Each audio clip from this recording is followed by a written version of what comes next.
everyone, hey book lovers and smart money enthusiasts. It's your girl again, Mabel Franklin, but you know you can call me Timber, right? So that's what you call me. You're welcome back to my YouTube channel where we explore the world of personal finance and self-improvement through books. So in today's video, you're going to learn 4 different key takeaways from our book called The Smart Money Woman. Remember, if you have not watched the first 3 takeaways from this book, do well to watch the previous video in our channel, so you would understand what you must do in order to take charge of your personal finance. So we'll be continuing the review in this video today, whereby we'll be delving into 4 different key takeaways from this book that got me so glued, and I've actually started implementing them in my life. Number 1 key takeaway is slay your debts, and this takeaway is taken from the chapter 4 of this book. I got it from chapter 4 of this book that says slay your debts. So you might be wondering, how can I slay my debts? How? A lot of us happen to find ourselves engaged in one borrowed money or the other. We must have lent money from one person, from either our relatives, our friends, our family members, or even where we work, we might have requested for a loan. So how can you actually slay your debt when you're at a point where you realize you cannot even pay or take care of your debt? Look at what it says here. Author Ugwu brings it out very clearly when he says slay your debt. He said debt can be a useful tool to attain financial success, but how you use it matters. So a lot of persons today, whenever you want to borrow money, you do not also take into consideration what you want to use that money for, because many persons just want to borrow money, and at the end of the day they don't even have that money to pay back. They don't even care. They don't know how to refund that money they have borrowed from somebody. So if you find yourself in a situation where you're actually in debt, how can you now slay your debt? That is key number 1. They say only borrow to acquire an asset that will appreciate in value. If you want to borrow only what you know would appreciate in value, that will be able to enable you to make that payment back to the lender. Look at what it says here too. It said people with bad debt habits we typically go into debt buying things their income cannot support. They will borrow money to purchase big ticket items that don't appreciate in value, and most likely you can't cover the cost of the debt over time. I'm sure you're there. You must have gotten yourself entangled in such situation where, are you one of those persons that borrowed money for something that will not appreciate in value, something you know that will not give you money in return so you can pay back that loan? Now this is the exercise for this. You have to do some few things in order to understand your debt and deal with it. If you have a debt at the moment, how you can deal with it, how you can slay your debt. The first thing you do is you need to acknowledge the total amount of your debt by making a list. So put them all down together. All the debts you're owing, whether you're owing basic, put all the money down, make a list of them. Secondly, set a repayment schedule that includes how much you owe each person or institution. Thirdly, prioritize your debts. Decide which ones are most important so that you can clear that off. Fourthly, set deadlines for each loan. There should be an estimate of how long it is going to take you to pay off each debt. Then, fifthly, decide how you plan to raise the money to pay. So lastly, the exercise for how you can slay your debt is think about the triggers that led you into debt in the first place. What made you go to that bank? What made you approach that person, your family, your relative, to borrow that money? Think about it. What triggers it? What was that thing that made you go there to borrow money in the first place, to be in debt in the first place? And try to eliminate them. The truth is, there is no point getting out of debt only to dive back into it. So when you're trying to get out of one debt, you should not find yourself also going into another debt So we have to be very, very careful. So when you have a debt, slay it, fine. Be accountable, be responsible by sitting down, listing all of them, and looking for ways you can actually eliminate those debts. That is key point. The second key takeaway, I took it from the chapter 5 of this book, is that you must build an emergency fund. When I read this part, chapter 5 of this book, I was like, wow, this is simply amazing. How can, fine, a lot of us, we want to make money, we work, we have our income, but at the same time, by the end of the day, we don't even have money to take care of ourselves. There might be an emergency issue that will come up that will say, okay, your mother is sick, or something just happened, or your car just broke down, and you don't even have any money kept aside for those emergency situations. So when I read this, I was like, this is really right. By the end of the day, if you don't have those emergency funds, do you know what you tend doing? You end up touching your savings, which you're keeping aside for a long-term investment, and that is not what you want for yourself. You want to be able to build yourself, grow your finance, your personal finance. Then you should be able to also have an emergency fund. So at least 20% of whatever income you receive, either weekly or monthly. That is what is stated here we should do. And I started doing it, and I'm glad I'm doing this. I'm going to show you an application that helped me, made it easier for me to actually achieve this. Because most times when you keep money in your account, it's emergency fund, you're trying to build this within 5 months, not just okay because you kept money this month now, then the next thing you just go and touch it. You have to discipline yourself and keep that fund aside for like 5 months, so that it's at least to be tangible, big enough, before you can start thinking of touching that money. So what I did was, I have an application, it's called Optimus. That is what I use. I'm going to drop the link in the description below, so you can actually create an account for yourself and also create different goals for yourself, create different plans under Optiflex. So you can actually reach me later, so I will explain how the Optimus work. You can check the description, you see the link of the Optimus, so that you can create your account. Then in the inside the Optimus account there, you're going to see Optiflex, where you would create a plan. So what I did was, I wrote mine emergency funds, I wrote another one, the short-term goals. So what it does is, I link mine to an account, my ATM card, a card where every single week, so I do mine weekly, every single week a particular amount of money will be deducted from my account automatically, so that it's not be that, oh, I forgot, because I know that, okay, fine, I usually receive income weekly, I don't wait till month end. So waiting till month end would not work for me, but that doesn't mean that is the case with you. So you can actually do this monthly, depending on how frequent you receive your income. Whatever income you receive, the money, once you set that on automatic, it's going to deduct that money for you and place it there in the Optimus. In fact, you're free. Don't be scared of what happens to my money, will I be able to withdraw it? You can withdraw the money anytime you like, because you're not locking it. But the fact that it is not in your physical bank account, it helps you not to spend it. Your mind will be away from the money, the funds there in that application. So I'll drop the link in the description, look out for it, and please do well to register. Once you register, you can reach me for more guidance on the Optimus application. So back to what we were saying. You want to build an emergency fund.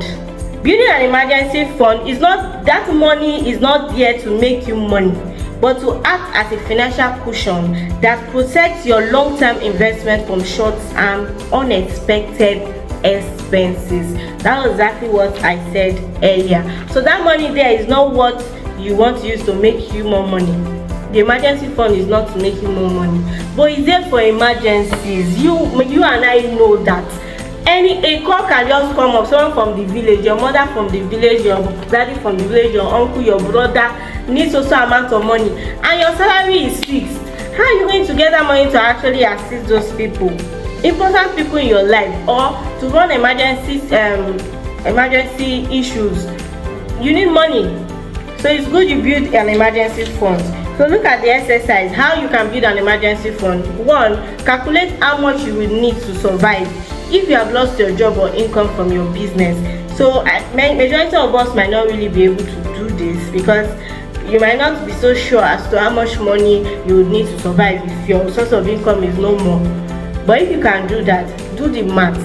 But what we're saying is multiply that by 6 or 9 months. So factor in things like rent and utilities. So make sure you take out all those expenses, those basic expenses, your rent and your utility, away from your income. So you not say, so that you not end up being in a tight situation where you don't have money to pay for your rent because you kept money for emergency fund. That is not what we are talking about here.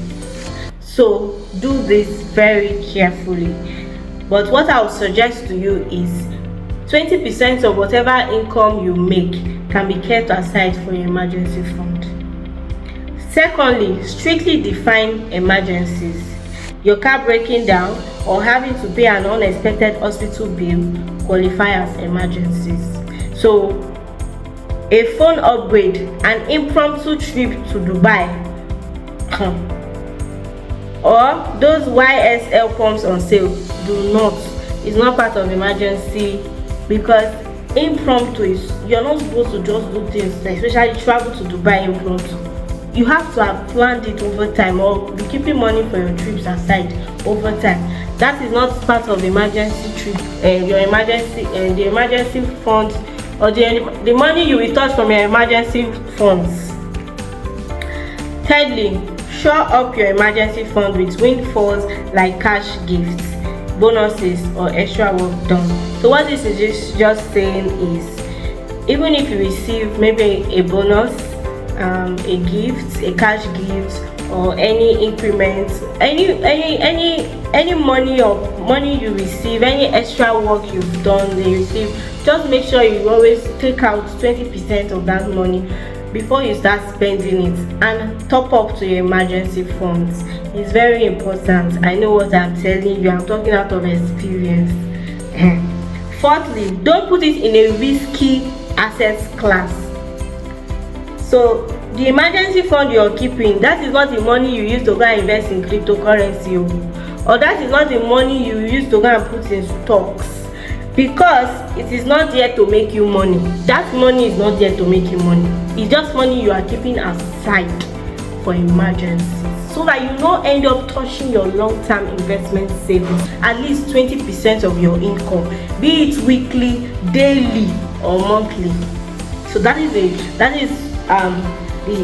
the fifth way you can do this. The most important element of an emergency fund are liquidity and safety, not return.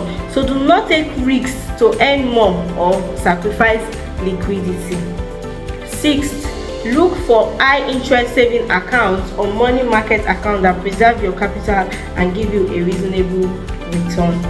Now you can actually, like this Optimus now, that's why I'm working with it. I decided to use it because by the time you keep that money there, instead of it just being there, if it was in your bank account, it will be deducting extra fees and all of that.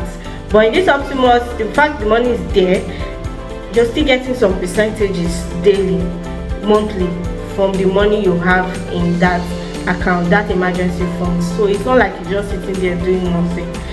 But it doesn't mean it's locked, that you cannot touch it when emergency strikes.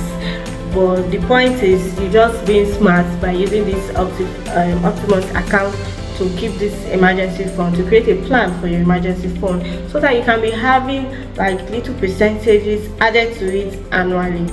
That is just how it works. The next takeaway for you is for you to set your money goals.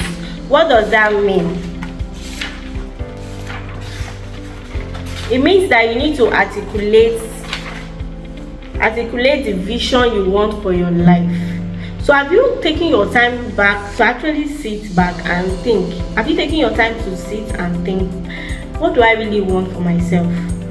What I'm doing now, is it serving my purpose? Am I happy with it? Is this what I want to do for the rest of my life? If there's something else you wish to do, or maybe a skill you need to learn to add to what you're doing, or eventually transition to a new career, why not do it? So you have to actually know how to write down your goals. He said the most successful people are the ones who are able to articulate what they want for their lives. When you hear of Dangote, you hear of successful people out there, different people that are successful. What do you think they did? They were more conscious, they were aware, they knew what they wanted for themselves. They had a vision. They had a vision as to where they want to get to in life. They are not settling for less. Even if, yes, life throws different garbages and nonsense to, it's okay. It's something you can't control. The only thing you can control is your own life. Create the kind of life you want for yourself. The kind of future, the kind of dreams. Your dreams should be big enough. You should have a vision. You cannot just be working and living life, living things to how life happens. Anyhow life, whatever life throws at you is what you take. No. Success is deeply rooted in having a solid plan that is tailored to what you want. So you need to know, what do you really want? The exercise is just 3 for you to be able to envision your future, articulate your vision. Number 1, write down your vision statement. What do you want your legacy to be? Number 2, what are your short-term goals? Put them down. Write it down. Have a diary or a jotter. I'm saying this out of experience. If you do this, you're going to get where you want to go to. Even if it should take time, you definitely get there. Yeah, you'll be like, wow, I remember I wrote this 5 years back and this is me living it. It works. It happens. Learn to write down. A lot of us don't write down our goals and it is wrong. My dears out there, learn to do this. Take this now as an exercise. Do it and you see the results. What 10 things do you need to do to achieve them? After you must have written down your short-term goals, what are the 10 things you must do, you need to do in order to achieve them? Is it just okay looking for money to learn that skill? Is it okay going close to a particular mentor that will teach you or coach you in that line or the path you want to get to? Tell me, what are your long-term goals? So you notice we have short-term goals and we have long-term goals. So you also write, what 10 things do you need to do to achieve them?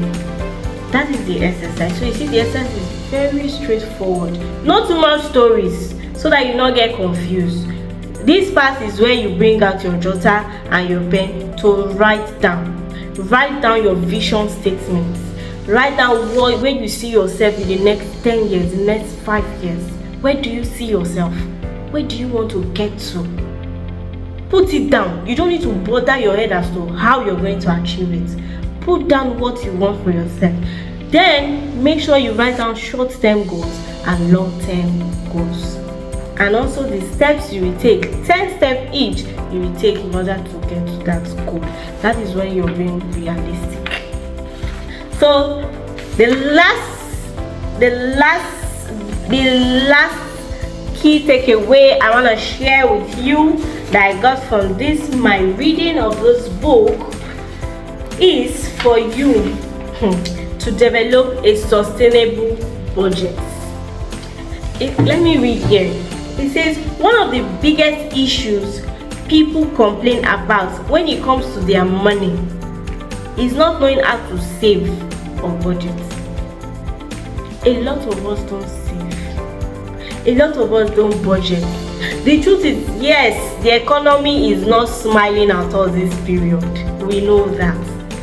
Don't use that as an excuse. So you know that it's going to take a lot of discipline. I'm saying this and I'm also talking to myself.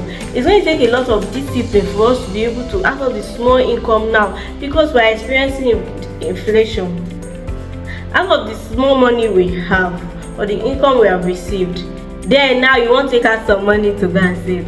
It's not going to be easy, because by the time you check, you must have spent almost everything you receive. In fact, most persons, by the time their salary is coming, they'll tell you it has finished. The salary is finished, that's been exhausted already. What does that mean?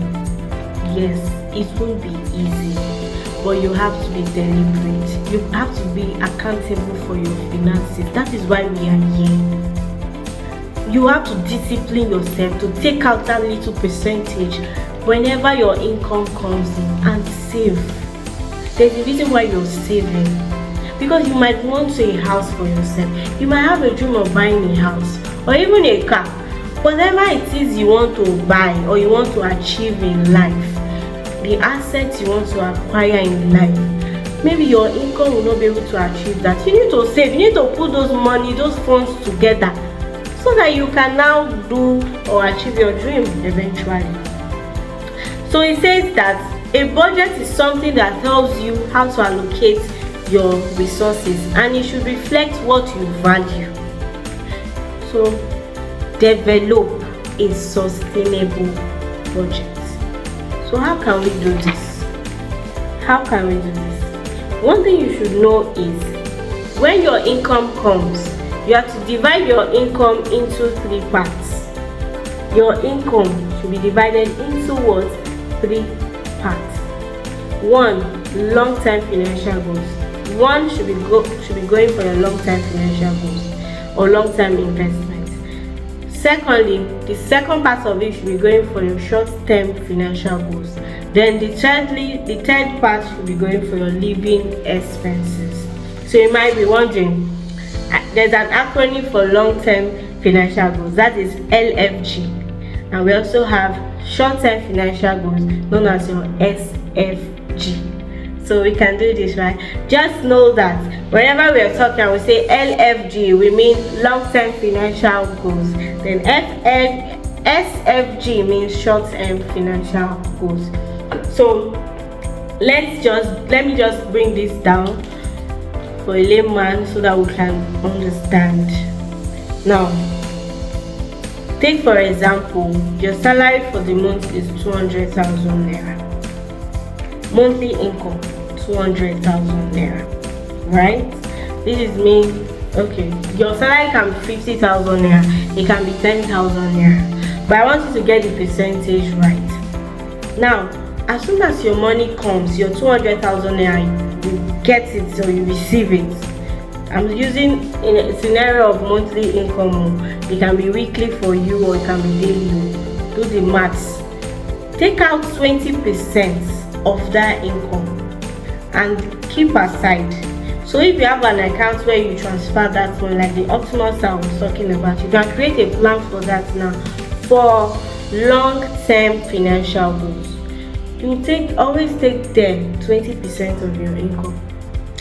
20% of 200,000 is 40,000 naira. Let's do the math. So every month you're taking aside 40,000 naira and keeping it for your long-term financial goals. Eventually you will see something, an investment you can do with it. You can use that funds for while you are still on the lookout, or maybe you already know what you want to use the money for. Always put aside 20% of your money for long-term financial goals. That is using the 200,000 naira as the benchmark. That is 40,000 naira monthly kept aside for long-term financial goals. Then how many percentage do you keep aside for short-term financial goals? That is 10%.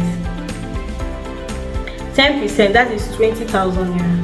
So as soon as your 200,000 is just into you monthly, you take out 40,000 naira for long-term financial goals. You take out 20,000 naira for short-term financial goals. The remaining 50%, the remaining 70% is supposed to be for your living expenses. But we will not stop there. Inside that 70%, remember we made mention of keeping aside an emergency funds. So inside your living expenses, which is 70% of your money, you can also take aside 10% of your income. That is another 20,000 naira and keep for your emergency funds. Or if you can do as far as 20%, 40,000 naira too, you keep it aside for your emergency fund. You just decide, but at least it should maximum 20% of your income should be kept aside for emergency funds. So I don't know if this is clear. So if you're taking out 20% for emergency fund, 20% for long-term financial goals, 10% for short-term financial goals, then the remaining 50% is what you live and manage with. Yes, manage it. In case your salary is not so much, you will live and manage with that. I don't know if you understand. That is what we ought to do. We need to take charge of our finances, because at the end of the day you will spend all the money you get or you receive from your boss, and you'll be wondering, where did the money go to? You end up being broke. Where did the money go to? Fine, we know when you save money, inflation affects it, but it doesn't matter, because along the line you're going to become aware of different means in which you can invest those money you're saving for your long-term financial goals. Like either you're investing in US stocks or you're investing in cryptocurrency. Whatever investment you want to do, you could read real estate. Just keep that money, keep accumulating that money, keep accumulating, so that it will get to the amount you need for that your business, or for that your assets you want to get, or your goals. I don't know what your goals are. I cannot tell you this is what should be your goal, but that is why you needed to do that exercise, to write out your goals, write out your vision statement, and I bet you'll be super excited and proud of yourself if you do that. So don't forget, LFG, 20% of your income should be gone for that. SFG, 10% of your income should be gone for that. Then emergency fund, you have to just squeeze that in. So it's either you're doing 10% or 20% of your income for emergency fund. Then the remaining percentage is what you leave with your living expenses. Now, you might be wondering, give me example. What are the example of long-term financial goals? And what are the example of the short-term financial goals? What am I keeping this money for? So, for long-term financial goals, it represents a proportion set aside towards improving your net worth. So if you're there thinking of how you can do better, become better in life, you want to improve your life, your finance, or your net worth, that long-term financial goal is very, very important. It's key to you getting there. That is, buying assets that will provide you with an income. Good examples are towards purchases like land. You want to purchase a land, you want to purchase property, or a stock portfolio. So what about short-term financial goals? Short-term financial goals is the proportion of your income set aside for treats. I know you guys like this one. So that short-term financial goals, there are little treats you want to give yourself along the way. For you not to touch your savings or your emergency funds, be keeping aside this short-term money. Keep aside these funds, because for example, the money is there for maybe a Chanel bag. When you reach a particular goal in life, you want to celebrate yourself, you can give yourself a treat. You buy yourself a Chanel bag, or an iPhone. You want to change your phone, you want that's a goal. You want a new phone, that is a goal. Those are short term. These are just examples of the short term financial goals. Or a luxury holiday. So do you know you can actually plan your trips? If you want to travel, let's say you want to travel to South Africa next year, or you want to go to Kenya, if part of your goal in life or your dream in life is to actually tour different places or different countries in the world, like me, let's save towards this. Start saving. Keep money. No matter how small, just be keeping that money aside. I'm doing this already, so when you see me tomorrow videoing when I'm in South Africa or other places, you should know that I actually planned for this. I planned for that trip. So it's part of your short-term financial goals for you to keep aside money for your luxury holidays. Whatever tickles your fancy, that is why you're having that short-term financial goals. So you understand? Now the living expenses, you all know what that is now. The money for rent, the money you need for your rent, health insurance, cable, satellite television, petrol, service charge, etc. The list goes on and on, even feeding. Yes, feeding. The list goes on and on. Those are your living expenses that you need 50% of your income for. So you have to manage it so that you can get to where you want to go to in life. It's important. So if you're part of those persons like me who are ready to take full control of their personal finance this year 2025, these are the tips for you. These are what you must do. So let me just wrap it up for you. The 4 key takeaways I've gotten for you from this book is: number 1, write it down, slay your debts. Remember, debt can be a useful tool to attain financial success. Don't forget this. Debt can actually be a useful tool to attain financial success. Have you ever wondered why the rich people, bankers will be the one, the bank managers will be the one calling them, hello sir, I can see that you are eligible for social loan. Please, when can you come? You are eligible to get social loan from social amount upward. Why? And you see the rich will keep getting richer because they know that if they throw that money into their business, or that's an asset for them. If they put that money into their business, they do the maths and they know they are going to pay back because they are making profit with it. So you can actually slay your debt. Debt in itself is not all totally wrong, but what you use it for that matters. Why are you borrowing money? What is it for? Is it to live one kind of lavish lifestyle? No, that shouldn't be your reason. The truth is, in life, if you want to move ahead, sometimes you need to take drastic measures. If you want to run a business, or you have a business currently, you might need some funds to push it up, to market it, to promote it, to make more money. You need to put in more money. So whatever the case is, slay your debt, and don't forget the tips on how you can manage your debts. Second takeaway for you is for you to build an emergency fund. So don't forget, please, emergency fund is not there to make you money, but to act as a financial cushion that protects your long-term investment from short-term unexpected expenses. Thirdly, the third takeaway for you: articulate the vision you want for your life. Think about it. What do I really want? Write it down. Write down your vision statement. Write down your goals, your long-term goals and your short-term goals. Success is deeply rooted in having a solid plan that is tailored to what you want. Don't forget it. Then lastly, what we spoke about is develop a sustainable budget. Learn to save and budget. Learn to save and budget your income or your inflow of cash.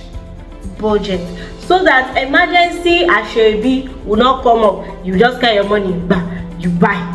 You will not even think about it. You will not plan. You won't budget. You don't, because you're not on budget. You don't plan your funds. You don't manage it well. If you don't manage your money well, the money will leave you. Your money will leave you if you don't use it well. So learn to create a sustainable budget, and do not forget, I'll be sending the link to the application I've been using since this year 2025 upon reading this, that has helped me to be able to create different plans, and I've kept my emergency funds. I created a plan for emergency funds and also created a plan for short-term financial goals, and also have a plan for long-term financial goals. And why am I using that means? It's so that I can be having some percentages, because while the money is there sitting, I'll be giving some percentages annually. Is that not amazing? Are we not becoming financial people? We're becoming financial people. Let's do this. But before I leave you today, I'll be showing you what is our book for the month. Ta-da! Say hello to our book for the month of March. This is what I'm reading this month of March. So if you want to join me, please do, so that by April we'll have a lot to discuss about this book. I won't be the only one talking about the book. If you've read the book, by April we will do this together. Remember how you can achieve your goal of finishing a book in a month. You have to divide the days of the month by the pages of the book. In that way, you will know how many pages you have to read in a day, and try to stick to it. If you know you miss one day, add up the pages you're supposed to read that day with the next day. put it together. If it's 8 pages you're supposed to read a day and you miss one day, the next day you're reading 16 pages, so that you'll be on track. Do not stop. Keep pushing, keep reading. It might seem boring if you're starting for the first time, but I bet you by the time you do it, you keep discipline yourself to keep doing it. Before you know it, you form a longing for it. So try to read. The Smart Money Tribe is a book for March. So please, if you can get this, let's read together. Let's do this so that we'll have a lot to discuss about it by April. So thank you so much for watching. I'm still your girl, and I'm very super excited whenever I tend to share what I've learned from the books I've read with you. Remember the month of February, the next book we'll be reviewing will be The Psychology of Wealth. But before then, I will not leave you till I'm done sharing with you the lessons from this book, in case you haven't read. And even if you want to read it will give you an insight as to what the book is all about and what you have to expect. So look out for our next video, where you'll be getting the remaining tips or lessons from this book. And that is when we'll say goodbye to the book by the next video. So thank you so much for watching. And if you're still there looking at me, why have you not subscribed? Come on now, encourage your girl.